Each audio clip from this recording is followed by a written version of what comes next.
ومن سيئات أعمالنا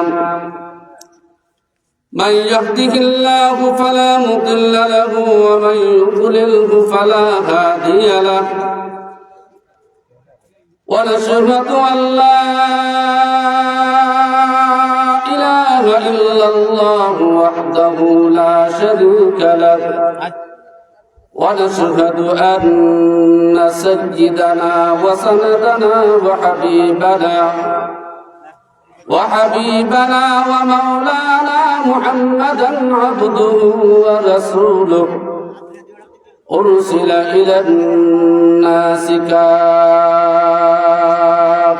بشيرا ونذيرا وداعيا إلى الله بإذنه وسراجا وقمرا منيرا فقد قال الله تبارك وتعالى في كلامه المجيد وفي فرقانه الحميد أعوذ بالله من الشيطان الرجيم بسم الله الرحمن الرحيم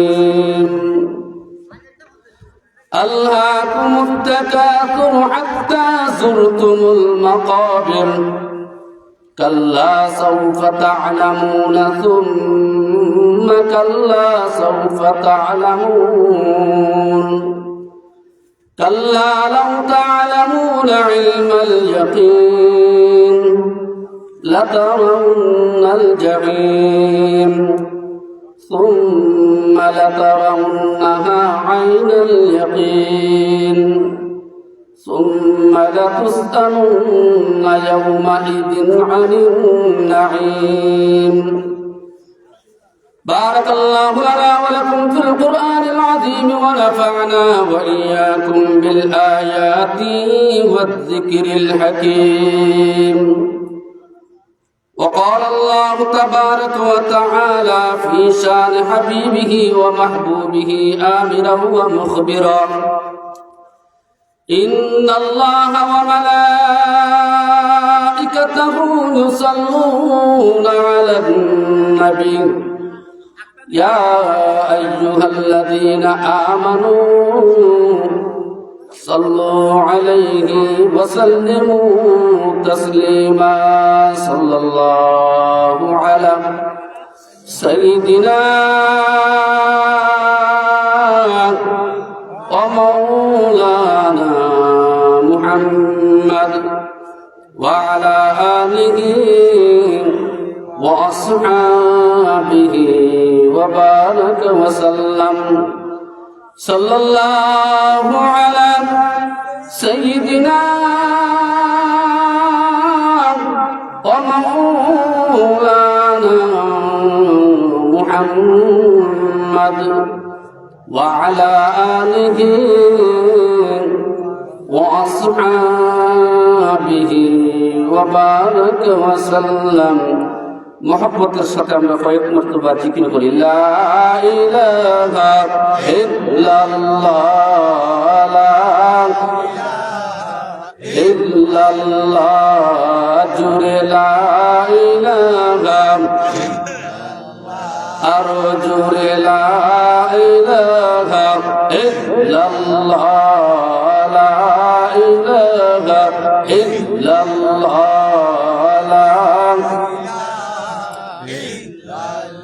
لا إله إلا الله لا إله إلا الله لا إله إلا الله سبحان الله والحمد لله لا إله إلا الله سبحان الله والحمد لله لا إله إلا الله أرجو لا إله إلا الله لا إلا الله لا إله إلا الله لا আকাশের মালিক যে আল্লাহ, জমিনের মালিক সে আল্লাহ। জোরে লা ইলাহা, আর জোরে লা ইলাহা। আমাদের খালিক যে আল্লাহ, আমাদের রাযিক সে আল্লাহ।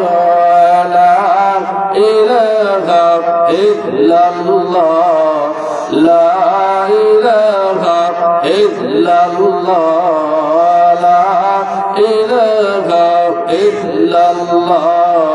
সুবহানাল্লাহ ওয়ালহামদুলিল্লাহ, লা ইলাহা ইল্লাল্লাহ, লা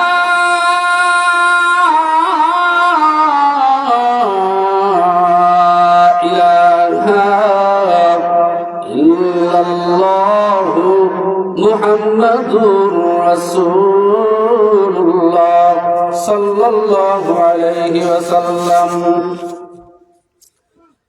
নিহায়াত কাবিল ইহতিরাম বাইতুল মাওলা জামে মসজিদ মদন মুরাদ কর্তৃক আয়োজিত আজকের বার্ষিক ইসলামী মহাসম্মেলনের চলমান অধিবেশনের সম্মানিত সদরি ইজলাস, দিগর হযরত উলামায়ে কেরাম, মুরব্বিয়ানে আযম, সমবয়সী প্রাণপ্রিয় যুবক ভাইবৃন্দ, এলাকার সর্বস্তরের মুসলমান, বাড়িতে অবস্থানরত আমার সম্মানিতা মা এবং বোন,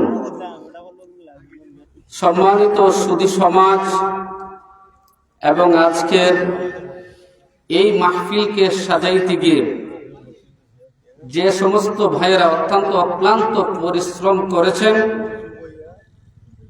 আমরা সকলেই মহান রবের নিকট শুকরিয়া জ্ঞাপন করি।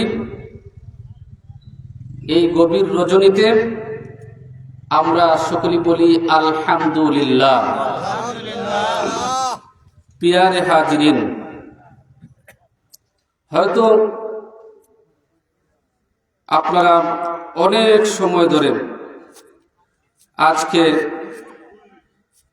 আপনারা কুরআন ও হাদিসের আলোকে সম্ভবত হয়তো জোরের পর থেকে এই পর্যন্ত আলোচনা শ্রবণ করে আসছেন। বাংলাদেশের সরেতাজ উলামায়ে কেরাম, জাতির কর্ণধার, জাতির বিবেক, জাতির দিক নিদর্শক উলামায়ে কেরামরা বিভিন্নভাবে আপনাদেরকে সারগর্ব আলোচনা করে মুগ্ধ করেছেন এবং আরো উলামায়ে কেরামরা আছেন, ইনশাআল্লাহ করবেন। এই জান্নাতি বাগানে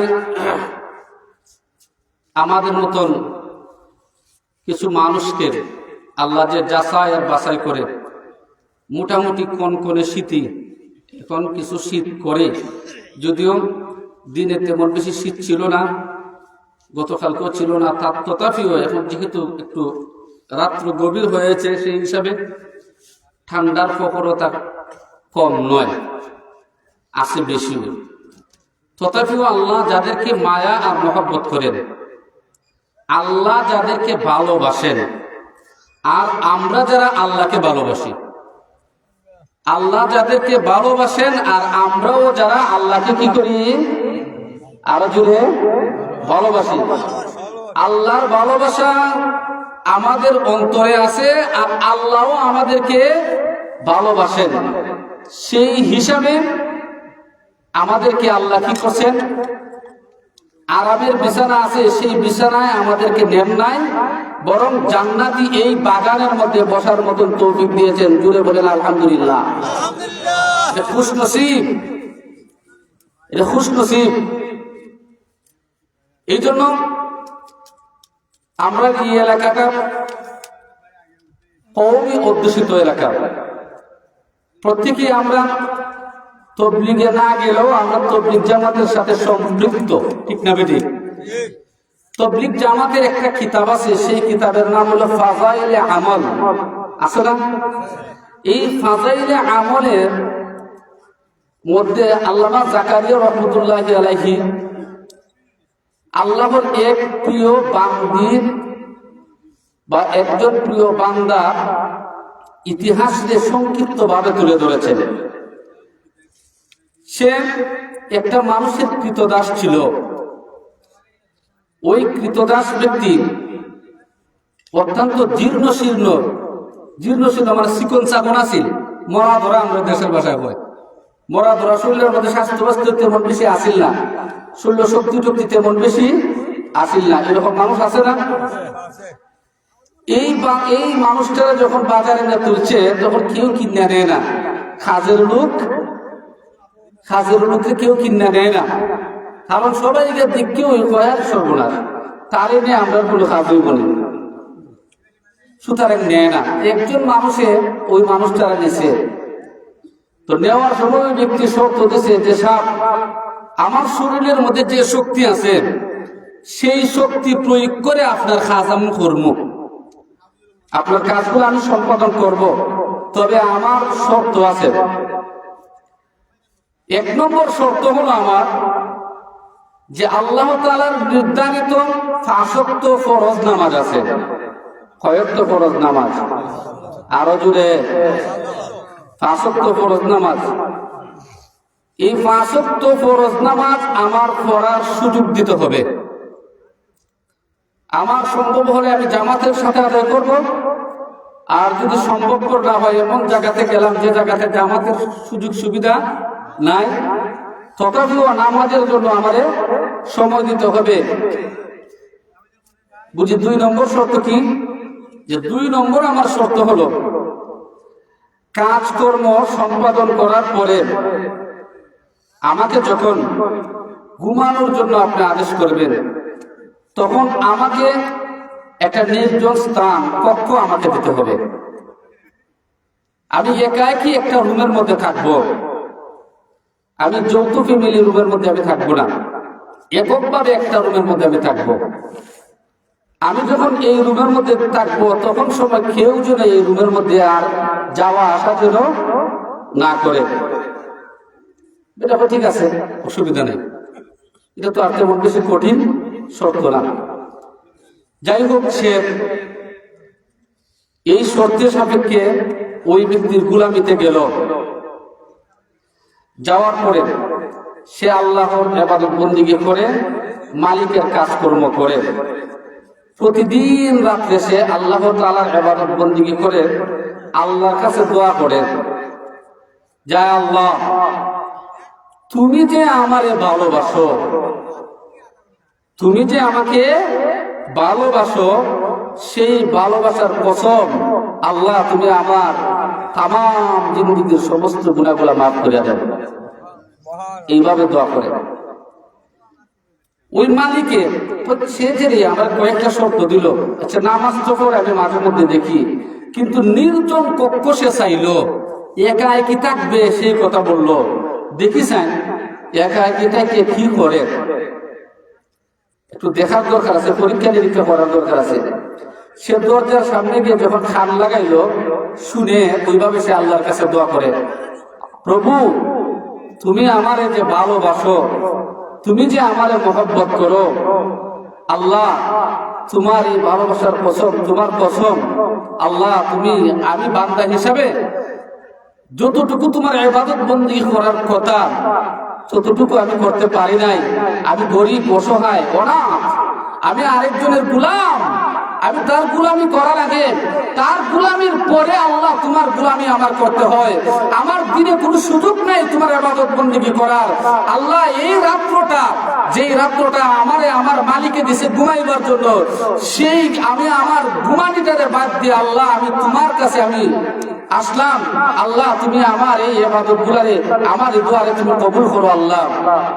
মালিক কয়, দেখ গোলাম যদি উল্টা দোয়া করে রে, উল্টা দিয়ে দোয়া করে। বুঝি উল্টা কি?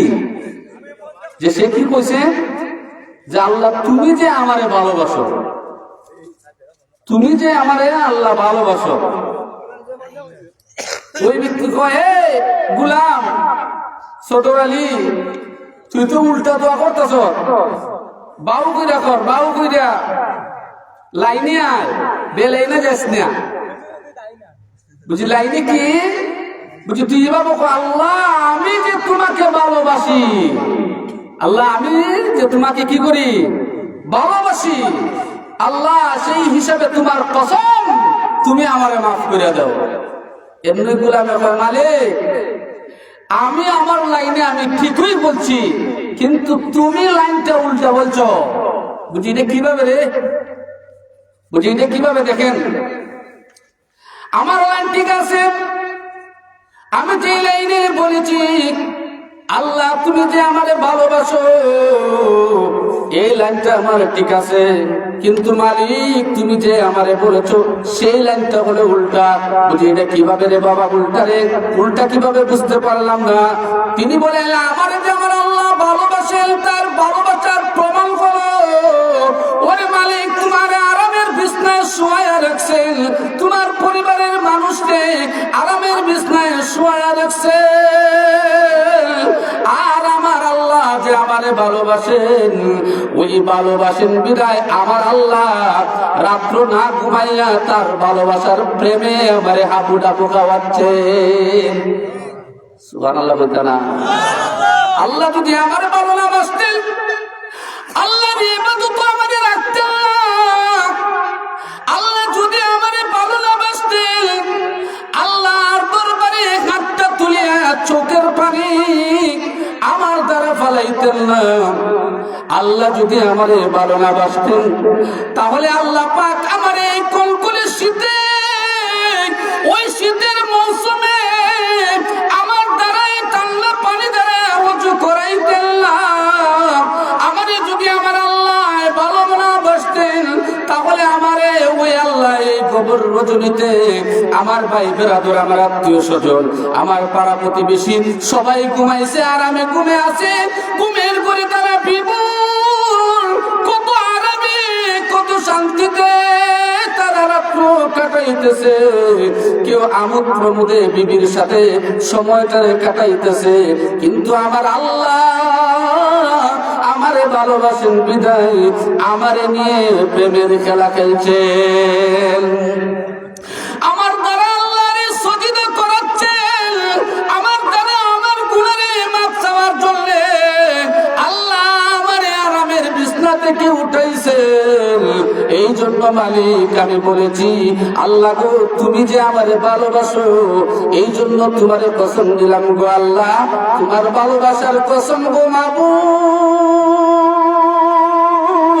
ও মাবুদ, দুনিয়াতে চলাফেরা করার ক্ষেত্রে অজান্তে কত ভুল ভ্রান্তি করে বসেছি, অজান্তে কত গুনাহ করেছি, এমন গুনাহ করেছি রে প্রভু আমি জানি না, এটা যে গুনাহ হয়ে যাবে সেটা আমি জানি না। অথবা আমি এমন কাজও আমি করে ফেলেছি ভুলে বসত হইয়া, অথবা যৌবনের তাড়নায় পড়িয়া আমি এমন গুনাহ করে পড়ে বসেছি যেটারে আমি গুনাহ মনে করি নাই। ওগো ও আমার মালিক, আমি যে এই গুনাহগুলা করলাম, তুমি মালিকের দরবারে আমি হাতটা বাড়াইলাম, আল্লাহ তুমি আমারে মাফ করে দাও। আল্লাহ তুমি বলেছো তোমার কাছে সবচাইতে প্রিয় হইল দুইটা ফুটা বান্দার একটা ফুটা হইল যে বান্দা জিহাদের ময়দানে গিয়ে আল্লাহর দ্বীনকে কায়েম করার জন্য, আল্লাহর দ্বীনকে প্রতিষ্ঠিত করার জন্য, আল্লাহর আইনকে জমিনে বাস্তবায়িত করার জন্য, আল্লাহ তাআলার বিধান পালন করার জন্য প্রত্যেকটা মানুষকে, প্রত্যেকটা মানুষের নিরাপত্তা দেওয়ার জন্য, দেশের নিরাপত্তা দেওয়ার জন্য, ইসলামের বিধান রক্ষা করার জন্য যেই ব্যক্তি তার শরীর থেকে রক্তটাকে প্রবাহিত করে জিহাদের ময়দানে বাতিলের মোকাবেলায় দাঁড়িয়ে যায়, আর তার শরীর থেকে একটা ফুটা অথবা রক্ত বাহির হয়, এই রক্তর ফুটাটা হলো আল্লাহর কাছে বড় দামি। 2 নম্বর হইল ওই গুনাহগার, যে গুনাহগারী আল্লাহর দরবারে জাহান্নামের ভয়ে আল্লাহ আল্লাহ তাআলার ভালোবাসা পাওয়ার জন্য, আল্লাহর মহব্বত পাওয়ার জন্য, আল্লাহর দিদার পাওয়ার জন্য নিজের গুনাহগুলোর স্মরণ করিয়া করিয়া বিনাইয়া বিনাইয়া কাঁদে, আর চক্ষু দ্বারা পানি প্রবাহিত করে। এই চোখের পানি হইল আল্লাহর কাছে বড় দামি। আমার প্রাণের ভাইয়েরা, জাহান্নামের আগুনে নির্বাপিত করার মতন এই আটলান্টিক মহাসাগরের পানি দ্বারা জাহান্নামের আগুনে নিপানো যাবে না। আমাদের খাল বিল নদীর পানি দ্বারা জাহান্নামের আগুনে নিপানো যাবে না, নির্বাপিত করা যাবে না। এমনকি পৃথিবীটা 4 ভাগে বিভক্ত, 3 ভাগ পানি আর পানি, আর 1 ভাগ হইল মাত্র মাটি। ওই 3 ভাগ পানির একত্রিত করিয়া যদি জাহান্নামের আগুনে ছিটানো হয়, এরপরও জাহান্নামের আগুন নিভে যাবে না, বরং নিভে যাবে তখনই যদি গুনাহগার বান্দা তার গুনাহগুলা স্মরণ করিয়া করিয়া যদি বিনাইয়া বিনাইয়া যদি কাঁদে, আল্লাহর ডর আর ভয়ে যদি তার চোখ দ্বারা মাছির মাথার পরিমাণ যদি একটা ফুটা পানি যদি গড়াইয়া পড়তে পারে, জাহান্নামের আগুন নিভিয়া যাইবে। তাহলে দেখেন এই গুনাহগার বান্দার চোখের পানির পাওয়ার কত বড়। জাহান্নামের আগুনকে নিবানোর জন্য বান্দার চোখের পানির দরকার। অথচ আমরা কেমন কইলাম, নামাজ আমরা পড়ি না, কিন্তু আমরা বড় বেটাগিরি করি। আমরা চাইতে বড় ইমানদার কেউ হইতে পারে, করিনি না করি না। আমার প্রাণের ভাইয়েরা, আমরা কত বেটাগিরি করি, আমরা কত কিছু নিয়ে পকর করি। যার ছেলে বেশি, যার ছেলে কম, বেশি ছেলেওয়ালা ব্যক্তি কম ছেলেওয়ালার কাছে গিয়ে পকর করে, করিনি না করে না। যার টাকা বেশি, যার টাকা কম, ওই ব্যক্তির কাছে গিয়ে সেই ব্যক্তি ফখর করে। যার ক্ষমতা আছে, সে যার ক্ষমতা নাই তার কাছে গিয়ে বেটাগিরি দেখায়। আমরা দেশীয় ভাষায় কয়, ঠিক না বেটি? এইভাবে আমরা করতে থাকি। কিন্তু আমার প্রাণের ভাইয়েরা, এইভাবে যদি আমরা প্রাচুর্যতার, এইভাবে যদি আমরা বংশ পরিবার, এইভাবে যদি আমাদের প্রভাব প্রতিপত্তির যদি গর্ব আমরা করি, জানিয়া রাখো ধ্বংস ছাড়া আর কোনো উপায় নাই, ধ্বংস হয়ে যাবে। এই জন্য আল্লাহ পাক রব্বুল আলামিন পবিত্র কোরআনে আমার তিলাওয়াত কৃত আয়াতে বলেন, আল্লাকুমুত তাকাসুর হাত্তা যুরতুমুল মাকাবির কাল্লা সাওফা তা'লামুন সুম্মা কাল্লা সাওফা তা'লামুন।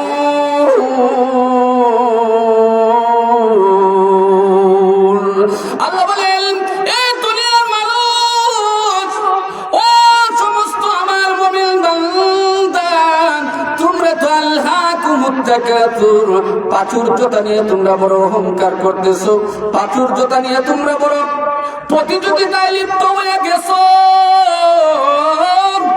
তোমাদের মধ্যে তো প্রতিযোগিতা শুরু হয়ে গেছে, কে কার চাইতে বড় ধনী হইতে পারে, কে কার চাইতে বড় সম্পদশালী হইতে পারে, কে কার চাইতে বড় হয়ে যাইতে পারে, কে কার চাইতে প্রভাব বেশি কাটাইতে পারে, ক্ষমতাকে বেশি কাটাইতে পারে।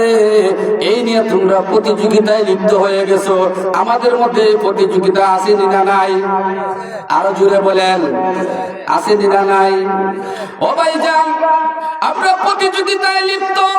আল্লাহ বলেন, আল্লাকুমুত তাকাসুর হাত্তা যুরতুমুল মাকাবির। বান্দারে, তুমি তো প্রাচুর্যতার প্রতিযোগিতা করতে করতে কবর পর্যন্ত পৌঁছিয়া গেছো। এই প্রতিযোগিতা করিয়া তুমি এই শান-শৌকতের প্রতিযোগিতা করিয়া তুমি প্রভাব প্রতিপত্তির প্রতিযোগিতা করিয়া ক্ষমতার প্রতিযোগিতা করিয়া তুমি তো কবর পর্যন্ত পৌঁছিয়া গেছো রে বান্ধব। জানিয়া রাখো, যারা নাকি কবর পর্যন্ত পৌঁছিয়া যাইবে, এদের এই প্রতিযোগিতা করে যদি তাদের কবর পর্যন্ত পৌঁছিয়া দেয়, তাহলে মতো অবস্থায় যদি তার মরণটা হইয়া যায় জাহান্নাম ছাড়া আর কোনো, আরো জোরে, জাহান্নাম ছাড়া আর কোনো উপায় থাকবে না। এই প্রাচুর্যতার অহংকার, অথচ এই প্রাচুর্যতার অহংকার না করিয়া আমরা যদি ইসলামের জন্য আমরা কি করতাম, প্রতিযোগিতা যদি করতাম, আমাদের মধ্যে কি এমন কোন মানুষ আসেনি যে আমার 3টা ছেলে, অমুকের 3টা ছেলে, 3টা ছেলের একটারে আলিম বানাইছে, আরেকটারে আলিম বানাইছে, আবার হাফিজও বানাইছে, আরেকটারে আলিমও বানাইছে, হাফিজও বানাইছে, মুফতি সাহেবও বানাইছে। সুতরাং অমুকের যদি 3টা ছেলেরে যদি আলিম বানাইতে পারে, অমুকের এক ছেলেরে মৌলানা বানাইলো, এক ছেলেরে হাফেজ মৌলানা বানাইলো, আরেক ছেলেরে হাফেজ মৌলানা মুফতিও বানাইলো, আমারও যেহেতু 3টা ছেলে আছে, আমিও আমার একটা ছেলেরে হাফেজ মৌলানা মুফতি বানাইবো, 2 নম্বর ছেলেটারও আমি হাফেজ মৌলানা মুফতি মুফাসসিরও বানাইবো, আমি আমার 3 নম্বর ছেলেটারে এর চাইতে আরো বড় বানাইবো, আরো আমি বড় বানাইবো। আমার টাকা আমার সন্তানদের দ্বীনি শিক্ষার লাইনে বড় যেন হইয়া যায়, কিতাবাদি যেন বুঝতেওয়ালা হইয়া যায়, সবচেয়ে বেশি যেন হইয়া যায়, এই নিয়ে আমি প্রতিযোগিতা করব, এমন আছে নাই? এইরকম ভাবে প্রতিযোগিতা করে না। নাম রাখার ক্ষেত্রে একজনের নাম রাখছে, মনে করেন একটা ছেলের নাম রাখছে কোরআন অনুযায়ী, আরেকটা ছেলের নাম কোরআন অনুযায়ী রাখে নাই, আরেকটা ছেলের নাম রেখেছে বাংলা নাম, মনে করেন সেন্টু, মনে করেন কি রেখেছে সেন্টু। ওর পাশের বাড়ির বেটায় কি প্রতিযোগিতা করেনি, সে যেহেতু একটা ছেলের নাম রাখছে কোরআন অনুযায়ী, আমি রাখতে নিবো আমার যেহেতু 3টা ছেলে, একটা ছেলের নাম রাখতে নিবো নবীদের নামের সাথে, আরেকটা ছেলের নাম রাখতে নিবো সাহাবায়ে কেরামের নামের সাথে মিলাইয়া, আরেকটা ছেলের নাম আমি রাখতে নিবো তাবিঈনদের নামের সাথে মিলাইয়া। এরকম প্রতিযোগিতা করেনি? করে না, করে না। বরং এরকম প্রতিযোগিতা করে যে হে যদি একটা নাম রাখছে কোরআনের, দূর ওইটা পুরান নাম রেখে বই রয়েছে, খবর পুরান আব্দুর রহমান রাখছে, তো পুরানা হয়ে গেছি, আমি রেখে নিব অন্য নাম সবুজ, একটা নাম সবুজ, বুঝছেন? হে যদি সেন্টু রেখে দেখাতে আমার আর ছেলে নাম রেখে মিন্টু, ঈদের প্রতিযোগিতা করে। অথচ প্রতিযোগিতা আমাদের করা কোন জায়গা ছিল? ধর্মীয় ক্ষেত্রে। সেই ব্যক্তি যদি তাহাজ্জুদের নামাজ 4 রাকাত পড়ে, আমি তাহাজ্জুদের নামাজ আমি 6 রাকাত পড়ব, সে যদি জামাতের সাথে নামাজ 4 ওয়াক্ত পড়ে, আমি 5 ওয়াক্ত জামাতের সাথে নামাজ আদায় করব, সে যদি মাদ্রাসার মধ্যে দান খয়রাত করে, যত টাকা আমি এর চাইতে মাদ্রাসায় আরো বেশি দান খয়রাত করব, সে যদি মসজিদের মধ্যে দেয় 500 টাকা, আমি দিব মসজিদের মধ্যে এর চাইতে আরো বেশি 1000 টাকা। প্রতিযোগিতাটা ধর্মীয় ক্ষেত্র হওয়ার কথা, কিন্তু না না, আমাদের প্রতিযোগিতা এমন হয়ে গেল, দুনিয়ার ক্ষেত্রে প্রতিযোগিতা হয়ে গেল, আমাদের প্রতিযোগিতা এমন হয়ে যায়, কেউ যদি ওই বড় বাজারে একটা বিল্ডিং করে, আরেকজনে কয় আমার ছেলে একটা ইটালি আছে, হে তো করছে গুলই বড় বাজারের মধ্যে একটা বিল্ডিং, আমি করব ইমামবাড়ি বাজার আরেকটা বিল্ডিং। প্রতিযোগিতা, ঠিক না বেটি? এরকম করে দেব। যদি দেখে অমুকের ছেলে করছে ইমামবাড়িতে একটা বিল্ডিং, কয় না না আমি ইমামবাড়িতে না, আমি করব হবিগঞ্জে একটা বিল্ডিং। যদি দেখে হবিগঞ্জে সে বিল্ডিং করছে, কয় না রে আমি এখন আর জেলাতে থাকতাম না, বিভাগ এ জায়গা সিলেট বিভাগ সিটির ভিতরে একটা বিল্ডিং করে লাই। যদি দেখে সিটির ভিতরে বিল্ডিং করছে, কয় না রে সিটির ভিতরে হইলে বেটাগিরি হইতো না, আমি হইলে আল্লাহ দিদিন রাজধানী, রাজধানী রাজধানীতে করে লাই। হে যদি রাজধানীতে বিল্ডিং করে কয়লা তৈলে হইছে না, আমি করে নিব বেগম পাড়া লন্ডন, ওই ঘর করে নিব টাকা, এরপরে যেটা হইব বেগম পাড়া করলে কানাডা করে লাই, আমেরিকা করে লাই, ঠিক না বেটি? হে যদি কানাডায় করে কই তাহলে আমি আরো পরাশক্তি, যেটা পৃথিবীর পরাশক্তি, ওই আমেরিকাতে আমি আমার বিল্ডিং আমি করব। এইভাবে প্রতিযোগিতা করে, কিন্তু কেউ এই প্রতিযোগিতা করে না। ধর্মীয় ক্ষেত্রে কেউ এই প্রতিযোগিতা করে না, কারণ আমাদের অন্তর কি হয়ে গেছে, মহিলা গেছে, ঠিক না বেটি? আমাদের অন্তরের মধ্যে কি নাই? আল্লাহর প্রেম ভালোবাসা নাই। আমাদের আখিরাতের ডর ভয় অন্তরের মধ্যে নাই। এই কারণে আমাদের এই অবস্থাটা ধারণ করছে, ঠিক না বেটি? আমার প্রাণের ভাইয়েরা, আল্লাহ বলেন আলগাকুমুত তাকাসুর হাত্তা যুরতুমুল মাকাবির কাল্লা সাওফা তা'লামুনা সুম্মা কাল্লা সাওফা তা'লামুন।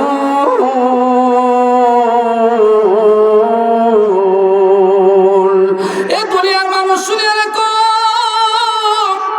তুমি যে কবরের পর্যন্ত যাইতেছো রে, এই প্রাচুর্যতার অহংকার করিয়া, প্রাচুর্যতার জন্য কে কার থেকে বেশি সম্পদ ধরা করা যায়, কার এই বন্ধের মধ্যে কে বেশি, কে সরকার মালিক। হে যদি এই বন্ধের একটা সরকার মালিক যদি হয়, আমি আরেক বন্ধের সরকার মালিক হইয়া যাইব। এই প্রাচুর্যতা নিয়ে যারা প্রতিযোগিতায় লিপ্ত হইতে হইতে, প্রতিযোগিতা করতে করতে সে যখন কবর পর্যন্ত পৌঁছিয়া যায়, কবর পর্যন্ত, এর অর্থ কবর পর্যন্ত না, মরণ পর্যন্ত পৌঁছিয়া যায়। আর মরার আগে তো আর কবর দিতে হবে না, নাকি? মরণ তো লাগবো, ঠিক না বেটি? মরলে পরে না কবর যেতে হয়। তাহলে হাত্তা যুরতুমুল মাকাবির, কবর পর্যন্ত, এর মানে হইল মরণ পর্যন্ত। মরণের মুমূর্ষ হালতে যদি পৌঁছিয়া যায়, জানিয়া রাখো এই সম্পদে কোন ধরনের কাজ হবে, আরো জুড়ে কাজ হইব। কোটিপতি ব্যক্তি, তার কোটি কোটি সম্পদ আছে, কিন্তু ওই ব্যক্তি মুমূর্ষ হালতে উপনীত হয়ে গেছে। ওই সময় আজরাইল আলাইহিস সালাতু ওয়াস সালাম উনার আযাবের ফেরেশতা বাহিনী নিয়ে তার দরজায় খাড়াইয়া গেছেন, দাঁড়াইয়া গেছেন। এবার যদি ওই কোটিপতি ব্যক্তি, সে তো দেখতেছে, সে যদি হয় আজরাইল, আমি তো কোটি টাকার মালিক, আমি কারুনের মতন সম্পদের মালিক, আমার সম্পদ নেগে আমার চাইরা দিব, বুঝে আমি ওই যে কোন ওই পশ্চিম দিকে বানিয়াসুরের আওয়াজটার মালিক, সুতরাং আমার এই সম্পদ যা আছে এটা তোরে দিলাইলাম, লিখে নে, ওখানে লিখে নে, দিলাইলাম আমার এই সবকা গুলা আমার সাইডে দে। আমার রোগ সিরার সময় আমার কষ্ট দিস না, আমার যে বলা ঠান্ডা রোগটা সিরাস, কষ্ট দিস না, আমার বুকের মধ্যে চাপ দিস না, আমারে এই দুর্গন্ধওয়ালা রুমালটা আমার সামনে আনিস না, আমি গন্ধ সহ্য করতে পারি না। কাজ হইব, আরো জুড়ে কাজ হবে, কাজ হবে না, কাজ হবে না। সুতরাং এই সম্পদে কাল্লা সাওফা তা'লামুন,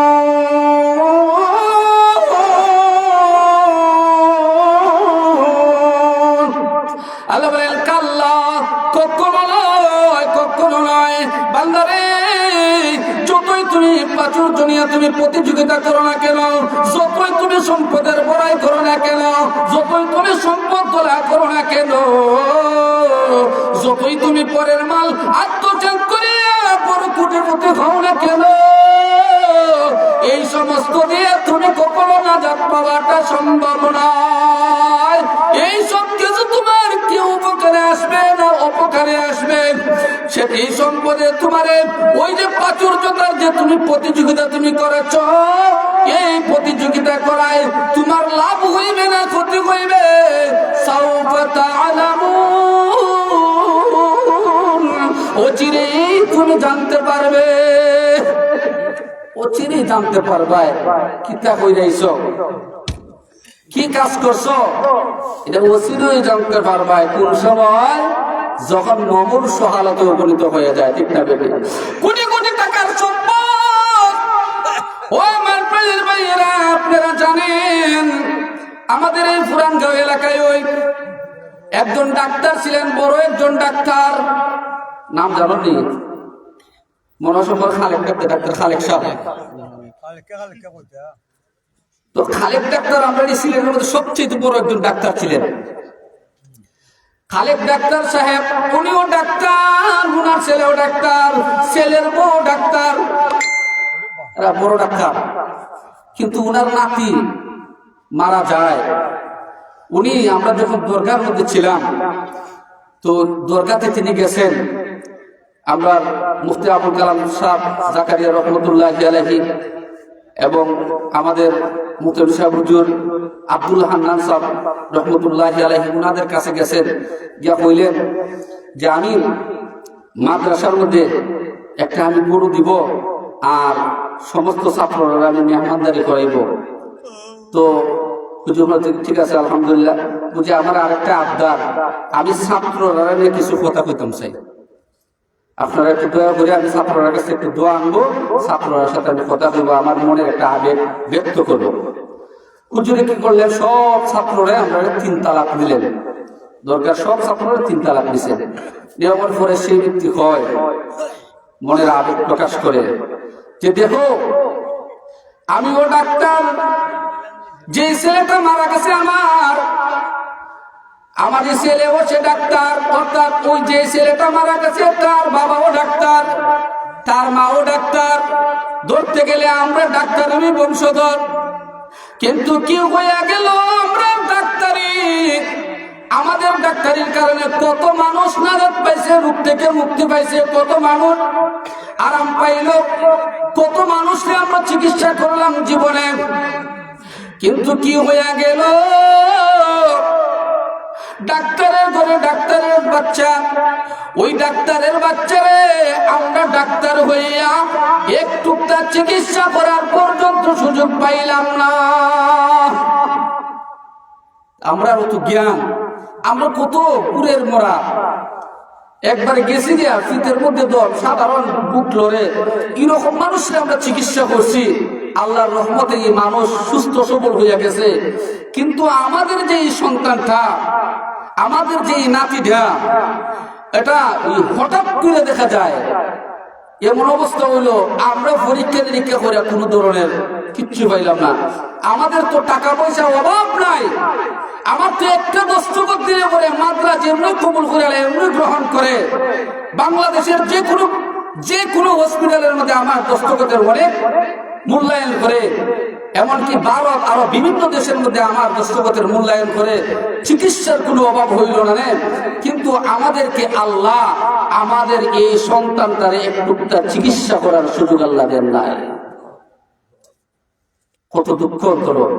এতে কি বোঝা যায়, যতই তুমি খ্যাতিমান হয়ে যাও না কেন, যতই তুমি সম্পদশালী হয়ে যাও না কেন, যতই তুমি প্রভাব প্রতিপত্তিশীল হয়ে যাও না কেন, যত বড়ই পারদর্শক হয়ে যাও না কেন, আল্লাহ বলেন কাল্লা সাউফা তা'লামুন সুম্মা কাল্লা সাউফা তা'লামুন। আল্লাহ বলেন কখনো নয়, কখনো নয়, এই সব কিছু তোমার কিছুই কাজে আসবে। আরো জোরে, কাজে আসবে কোনটা? কাজে আসবে তোমার এই সম্পদ। কখন কাজে আসবে? ওই সম্পদটা যদি লাইনে ব্যয় করতে পারো। লাস্টের আয়াতে ভাই আপনারা আসুন কিতা ওটার মতো আসি কিন্তু বুঝলাম না। লাইনে যদি আপনার টাকা খরচ যদি নয়, বেলাইনে টাকা খরচ করলে পরে কোনো কাজে আসবে না। ঠিক না বেঠিক? কাজে আসবে তখনই যদি লাইন মোতাবেক যদি এই টাকাটার ব্যবস্থা যদি আমরা করে যেতে পারি। এই সম্পদ আপনি দুনিয়ার থেকে বিদায় নিলেও কাজে আসবে যদি লাইন মোতাবেক যদি রেখে যাইতে পারি। ও ভাইজান, বহু মানুষ এই পৃথিবীতে আছে যারা লাইনে খরচ করে গেছে, এমন মানুষ আছে নিজের উদ্যোগে সমস্ত সম্পদ দিয়া তারা মাদ্রাসা করে গেছে, মসজিদ করে গেছে, করছেন না করছে না, নজির আসেনি না নাই। যেমন শেখ বাড়ি করোনা মাদ্রাসা, শেখ আব্দুল জব্বার সাহেব বিল্ডিং উল্লিং সহ মাদ্রাসার জায়গা বাগা যা আছে সব কিছু তারা আব্দুল জব্বার সাহেব মাদ্রাসার জন্য অক্ষ করে দিচ্ছেন। হাতে রাখবো নি, আরো জুড়ে কাজে রাখবো। আমি যে মাদ্রাসা করাই জামিয়া মুহাম্মদিয়া শরীফুল উলুম খাদিমুর মাদ্রাসা, এই মাদ্রাসায় জায়গা দিচ্ছেন যিনি, উনার নাম হলো আব্দুস সুবহান সাহেব। আব্দুস সুবহান সাহেব উনার যে সম্পদ আছে সমস্ত সম্পদ মাদ্রাসা দিয়ে দিচ্ছেন। কাজে লাগবো নি, ক্ষেত কিরিকা আছে পুকুর টুকুর সহ সব মাদ্রাসা দিয়ে দিচ্ছেন। এমনকি বাড়ি ধারা পর্যন্ত ব্যবহার করার সুযোগ করে দিয়েছে। এদিকে ওনার ছেলে আসছিল দেশ, গত বুধবার মনে হয় আসছিল। উনি আইসেন জিগাইলেন, ছাত্ররা আলাদাভাবে জিগাইলেন, শিক্ষকরা আলাদাভাবে জিগাইলেন যে খানি, ছাত্ররা জিগাইলেন আপনারা খানির কোনো ধরনের অসুবিধা হয়নি না? হয় না। আপনাদের খানি কিরকম ভাবে হয়? ছাত্ররা বলছে তো সে শুকরিয়া আদায় করছে আলহামদুলিল্লাহ, যে আমরা যে নজরে আমরা যেভাবে দিই এইভাবে আলহামদুলিল্লাহ মাদ্রাসা খালি হইতেছে। শিক্ষকরা বেতন দেওয়া হয়নি না বাকি থাকে, দেখা যায় আমরা শিক্ষকরাও ইনশাল্লাহ সবাই হইল। মাদ্রাসার আনুষঙ্গিক বিভিন্ন বিষয় নিয়ে তিনি আলোচনা করছেন। বলছেন যত টাকা লাগে আমরা ইনশাল্লাহ আছি, আমরা সম্পূর্ণ টাকা আমরা দিতে প্রস্তুত আছি। আমরা যেদিন সবকিছু ওসল হয়ে যাইব তখন গিয়া আমরা বলে যে আর কিছু করার নাই। তবে আমরার সম্পদ, আমরা বাবা যেরকম ভাবে দিয়ে গেছেন, আমরাও আমাদের উপার্জিত সম্পদ আমরা আল্লাহ রাস্তায় দিতে থাকলাম। সুবহানাল্লাহ। আমার প্রাণের ভাইয়েরা, এরাই টাকা কাজে লাগাই গেছে, এরা টাকাটা কি করছে? কাজে লাগাইছে। কিন্তু জানিয়ে রাখেন, এ দুনিয়ার মানুষ সম্পদ অর্জন করে, মানুষ মৃত্যুর পরে তার তিনটা জিনিস তার সাথে যায়, দুইটা জিনিস আবার চলে আসে, একটা জিনিসই সাথে থাকে। কি কি এই জিনিসগুলো রে আমার প্রাণের ভাইয়েরা? কোন জিনিস সাথে যায় গিয়ে আবার ফিরত হয়? একটা হইল সম্পদ। এই সম্পদ আপনার থেকে যখন আপনারা কবরস্থ করা হয়ে যাব, এই সম্পদ আপনার থেকে আলাদা হয়ে গেল। এখন এই সম্পদ আপনার আর না, এই সম্পদের মালিক এখন কেনা আপনি না। ঠিক না বেটি? না আপনি বলতে পারবা যে আমি যে আসলাম এই সময় আমার যে বিছানাটা আছে, আমার যে খাটটা আছে, এটা 1 কোটি টাকার খাট আছে। এখন আমার কবরের মধ্যেও আমার 1 কোটি টাকার খাট এরকম জাতীয় জিনিস দেওয়া লাগবে? হ্যাঁ, দিত না। যে আমি যে খাটো ঘুমাই, খাটটা দিলে আসলে তোরা ওসিয়ত করে যাইবেন যে আমি যে খাটো, যে পালঙ্গ আমি ঘুমাইতেছি, যে বিছানাটা আমি ঘুমাইতেছি, যে কাপড় চোপড় আমি ব্যবহার করতেছি, এটা আমার কবর দেওয়া দিয়ে বেড়াবে, দেয়া দিব। ওসিয়ত করে গেলে কেউ দিবে না, কেউ দিবে না। আরো বলবো পাগল না কি, বাবা দি পাগল হয়ে গেছে রে। হয় দেখো এই খাট বুঝে আমরা নিতাম, চকি ফালাম বুঝে আমরা নিতাম, আমার কবরের ভিতরে দিতাম। এই যে উনি যে দামি দামি যে এই বিছনাপত্র গুলো আছে, কাপড় চোপড় গুলো আছে, জিনিসপত্র গুলো আছে, ওটা বুঝি নিয়ে দিতাম, কবরের মধ্যে বুঝি ইটা লইয়া যায়। বেটা পাগল হয়ে গেছে, আর বুঝতে না রে, ফাপ না লইয়া যাওয়া লাগবো। ঠিক নেই, পাগল টারবো, এটা চাইতো না। 2 নম্বর জিনিস হলো যাইবে কবর পর্যন্ত, কিন্তু কবর থেকে ফিরে আসবে। কবরও যাওয়া লাগবে না, ঘরের মধ্যেই ফিরিয়ে যায়, ঘর থেকে আলাদা হয়ে যায়। দেখেন কিভাবে একজন ব্যক্তি তার স্ত্রীর বড় মহব্বত করে, বড় ভালোবাসে। এরকম আসেনি মানুষ স্ত্রী ভালোবাসে, অনেক মহব্বত করে। বেটা মরিয়া গেছে, এখন এই প্রাণীর স্ত্রীও তার অনেক ভালোবাসে। ওই স্ত্রী স্বামীর সুখে, স্বামী বিহনে সে কান্দে, এমনকি মাটির মধ্যে হামাগুড়ি দেওয়া শুরু করছে, কান্দে, মানুষে কামাইতে পারে না। ওই মহিলারা যদি একটু কানে কানে আপনাকে বলেন, তুমি তো বড় স্বামী ভক্ত গো, স্বামীর মহব্বত তোমার অন্তরে বেশি গো, সুতরাং তোমার কাছে আমরা বলি, আজকে যে রাত্রটা হয়ে গেছে গো, আমরা তো তোমার স্বামীরে নিয়ে উসমানে গেছিলাম, ঘুমাইতে পারি নাই। সুতরাং আজকে আমরা একটু ঘুমাই, আর এই আলাদা রুমের মধ্যে তোমার স্বামীর লাশটারে তুমি লইয়া রাত্রটা কাটাও।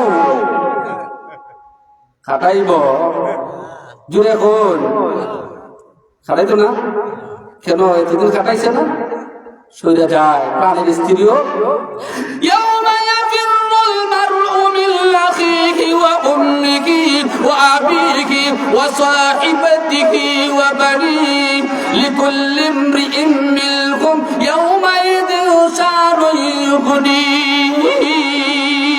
ও ভাই, এমন একটা দিন আসবে, সেই দিন স্বামী তার স্ত্রীরে দেখলে বড় দূর হয়ে যাইব, ওই স্ত্রী তার স্বামীরে দেখলে দূর হয়ে যাইব।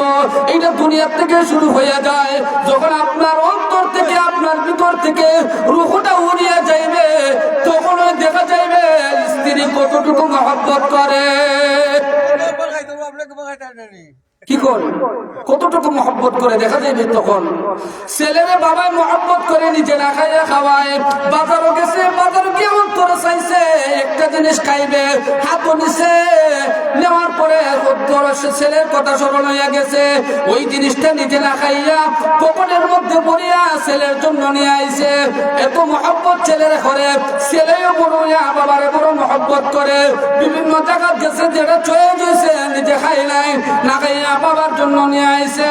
এই বাবা যখন দুনিয়ার থেকে বিদায় নিছে, ওই ছেলেরে বললো, এ মেয়ে, তোমার যে বাবা দুনিয়ার থেকে বিদায় নিছে, তুমি বাবারে বড় মহব্বত করো, আজকের রাত্রটা তুমি তোমার বাবার লাশের দ্বারা একা একা কাটাইয়া দাও। খাটাইব কাটাইবে না, কারণ মানুষ পাগিয়ে যাইবে, দুনিয়ার মধ্যে বিচ্ছিন্নতা শুরু হয়ে যাবে, সম্পদ বিচ্ছিন্ন হয়ে যায়, আর সন্তান সন্ততিও দূরে সরে যায়। এখন কোন জিনিস আপনি এবং আমার কাছে চাইবে? স্ত্রীরও আপনি পাইলেন না, বাইরেও পাইলেন না, ছেলেরও পাইলেন না, মরণের পরে বাবারও পাইলেন না, আত্মীয় স্বজন কেউই পাইলেন না, বন্ধু বান্ধবরাও পাইলেন না। কবর পর্যন্ত গিয়া সবাই ফিরে হয়, মাটি দেলাইলে পরে আর কেউ রে পাওয়া যায়, জিয়ারতের লাগে পর্যন্ত যায় না, স্মরণই করে না। ওই ইমাম সাহেবকে গিয়ে আমরা আমরা আপনার কবর খানকে জিয়ারত করতাম, হুজুরে লইয়া যায়, হুজুরে যদি না করে তার যায় না, ঠিক না বেটি? যায় না, ডরায়, ডরায়। তাহলে কবরে জিয়ারত করতে যায় না, অথচ যদি কোনো সন্তান বাবার কবরে যদি দাঁড়াইয়া সূরা ইয়াসিন যদি তেলাওয়াত করে, এই তেলাওয়াতের কারণে আল্লাহ পাক ওই কবরবাসীর সমস্ত গুনাহ মাফ করিয়া দেন। সুবহানাল্লাহ বলে। ওই ছেলে যদি আল্লাহর দরবারে যদি হাতটা তুলিয়া যদি একটাবার যদি বলে, রব্বির হামহুমা কামা রাব্বায়ানি সাগীরা, বাবার কবরের পাশে দাঁড়াইয়া, মায়ের কবরের পাশে দাঁড়াইয়া যদি সন্তানটা বলে, রব্বির হামহুমা কামা রাব্বায়ানি সাগীরা, আল্লাহ পাক এই শব্দটা বলতে দেরি হবে, মা বাবার গুনাহ মাফ করতে দেরি হবে না। ভাইজান, কই আমরা এত আদরের সন্তান হইয়া আমরা কোথায় বাবার জন্য দোয়া করি, কোথায় মায়ের জন্য আমরা দোয়া করি? আমরা তো দোয়াই করি না, আমরা মা বাবার জন্য একটা টাকা পর্যন্ত আমরা খরচ করি না। এটাই আমাদের মহব্বত। সম্পদ কাজে লাগছে, লাগে নাই। আপনি সাপের মুখ থেকে, বাঘের মুখ থেকে সম্পদ নিয়ে আঁকড়ে আনলেন, দোয়া করলেন, ব্যাংক ভরপুর করে নিলেন, বন্ধের মধ্যে খেতদারা সাজায় নিলেন, ছিলেন 1 ক্রিকেটের মালিক, 10 ক্রিকেটের মালিক হয়ে গেলেন, ছিলেন একটা বাড়ির মালিক, 10টা বাড়ির মালিক হয়ে গেলেন, ছিলেন ব্যাংকের মধ্যে 1 লক্ষ টাকার মালিক, আপনি 10 লক্ষ টাকার মালিক হয়ে গেলেন, দুনিয়া থেকে বিদায় নিলেন, এই সব কিছু পেয়ে গেলেন। সেই ছেলে, ওই যে ছেলের জন্য এত কষ্ট করলেন, সেই ছেলে ওই বাবার মাগফিরাতের জন্য, মায়ের নাজাতের জন্য, বাবার শান্তির জন্য, মায়ের শান্তির জন্য, আত্মার মাগফিরাতের জন্য, কবরের আযাব মাফ হওয়ার জন্য 1 টাকা খরচ করতে রাজি হয় না। আরে আমাদের কেমন মা বাবার প্রতি মহব্বত! সুতরাং এখন মানুষ তো একবারে কম, মসজিদের জন্য তো কিছু তো কালেকশন করা লাগে। মা বাবার কথা স্মরণ করিয়া এখন হুজুরও তো অনেক কালেকশন করে গেছেন, অনেক তো নতুন আসছেন। যদি আপনাদের ইচ্ছা যদি হয়, আপনাদের এই এলাকাটা গৃহস্থী এলাকা, কৃষি জনিত এলাকা, আপনারা অবশ্যই, আরে বেশি না, ওই বৈশাখ মাসে তো কত মন দান এমনিতে নষ্ট হয়ে যায়, কত দান নষ্ট হইতেছে, মনের মন দান নষ্ট হইতেছে, ফালির ফালি দান নষ্ট হইতেছে। আমরা যদি এই একটু দান যদি একটু মুজাহাদা করে যদি আমাদের আখিরাতের অ্যাকাউন্টে যদি জমা যদি করতে পারি, আমারও ফায়দা হয়ে যাবে, মা বাবারও ফায়দা হবে। আজকে যদি আপনি 1 মন দান যদি দেন মা বাবার নামে, শুধুমাত্র মা বাবা এই সবের অধিকারী হবে না, বরং যিনি দান করছেন তার আমল নামায়ও মা বাবা যতটুকু সব পাইবেন ততটুকু সবের অধিকারী হয়ে যাবে। পারবেন? আপনারা যারা এখানে আছেন, কেউ আসেননি যে আপনারা স্বেচ্ছায় আমি হুজুর আইছেন, আমার কোন এরকম অভ্যাস নাই যে একজন মেহমানকে বইয়া কথা কওয়ার, এরকম আমার অভ্যাস নাই। কিন্তু হুজুর চলে আসছেন সুন্নত হিসাবে একটা ইবাদত, এই ইবাদতটা যে ইবাদতটা কবুলিয়তের ইবাদত, সেই ইবাদতটার মধ্যে একটুটা ফুলের বাগানে একটু পানি ছিটা দেওয়ার জন্য বাকিটা হুজুরে করবেন। এই জন্য আমি আপনাদের কাছে একটা আবদার করছি, আপনার কিছু দান নিজের স্বেচ্ছায় বলে যাবেন মা বাবার জন্য। মাশাআল্লাহ, আমার চাচার নাম কি জানেন? হ্যাঁ, আব্দুর রহিম। মাশাআল্লাহ, রব্বুল আলামিন এই গভীর রজনীতে আল্লাহ গো তোমার নামে নামকরণ করেছেন আব্দুর রহিম, তোমার নাম রহিম। আয় আল্লাহ, তোমার নামের সাথে আব্দুর রহিম তোমার বান্দা মা বাবার কথা স্মরণ করিয়া মা বাবার নাজাতের জন্য, মা বাবার মাগফিরাতের জন্য 1 মন দান দিবেন বলে ওয়াদা করেছেন। আল্লাহ, ওনার মা বাবারে তুমি মাফ করিয়া দাও। আল্লাহ গো, ওনাদের কবরে নবীজি সাল্লাল্লাহু আলাইহি সাল্লামের রওজার সাথে সংযুক্ত তুমি করিয়া দাও, সবাই বলি আমিন। আর কে আছেন অল্প সময়ের ভিতরে? ভাইয়ের নামটা কি? মুবাশশির ভাই, কত সুন্দর নাম মুবাশশির। আল্লাহ, মা বাবার নাজাতের জন্য আল্লাহ কত পর্ণবর্দার মাতা পিতার, আল্লাহ এই সন্তান দিয়ে আল্লাহ তোমার ঘরের মধ্যে 500 টাকা দিয়ে আল্লাহ সাহায্য করবেন বলে ওয়াদা করেছেন। আল্লাহ, তুমি হযরত বাইজিদ বুস্তামির সাথে তুমি তারে হাসর নাসর করাইও। ইয়া আল্লাহ, ওনার আম্মা আব্বারে তুমি মাফ করে দাও, তাদের কবরে তুমি জান্নাতের বাগান বানাও, সকলে বলে আমিন। আর কে আছেন ভাইজান বলেন একটু তাড়াতাড়ি, 2 মিনিটের ভিতরে হুজুরে দিয়ে চলে যাবেন ইনশাআল্লাহ। আর কে আছেন 1 মন দান, 2 মন দান, যে যতটুকু পারেন। এরপরে 100 টাকা, 200 টাকা, 500 টাকা। হ্যাঁ, মুজাহিদ ভাই, কত সুন্দর নাম মুজাহিদ, মানুষ দিনের মুজাহিদ। 1 মন দান করবেন। আল্লাহ গো, ও মাবুদ, মুজাহিদ ভাইয়ের দান তুমি কবুল করো, মঞ্জুর করো। আল্লাহ, জানি না ওনার কোন আত্মীয় স্বজন দুনিয়াত নাই। রব্বুল ইজ্জত, ইয়া আল্লাহ, যারা দুনিয়াত নাই আল্লাহ মেহেরবানি করিয়া গরিবকে রহমত এনায়েত ফরমাও, ওনার সম্পদের মধ্যে তুমি বরকত এনায়েত ফরমাও, সকলে বলে আমিন। আর কে আছেন ভাইজান বলেন একটু তাড়াতাড়ি? জনাব সুজন মিয়া সাহেব আত্মন দান করবেন। আল্লাহ, তোমার মায়ার বান্দা সুজন ভাই, আল্লাহ সুজন ভাইয়ের দানকে তুমি কবুল করো, মঞ্জুর করো।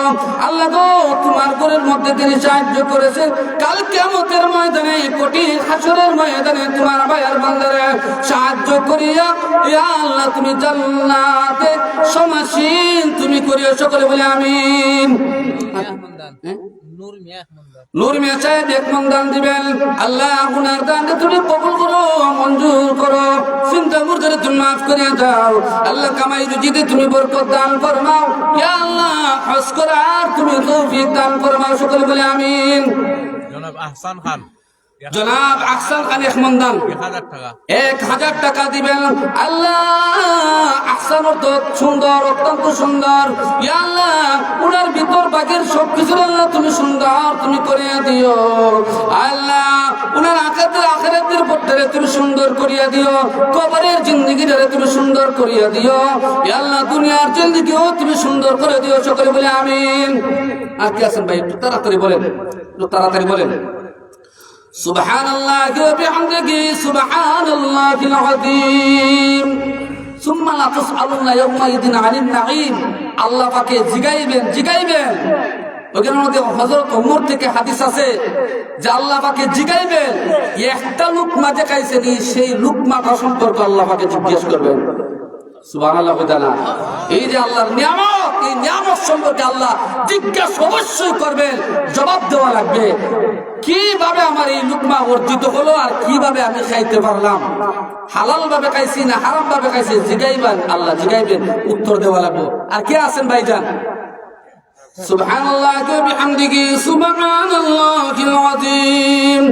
লা ইলাহা ইল্লাল্লাহ মুহাম্মাদুর রাসূলুল্লাহ।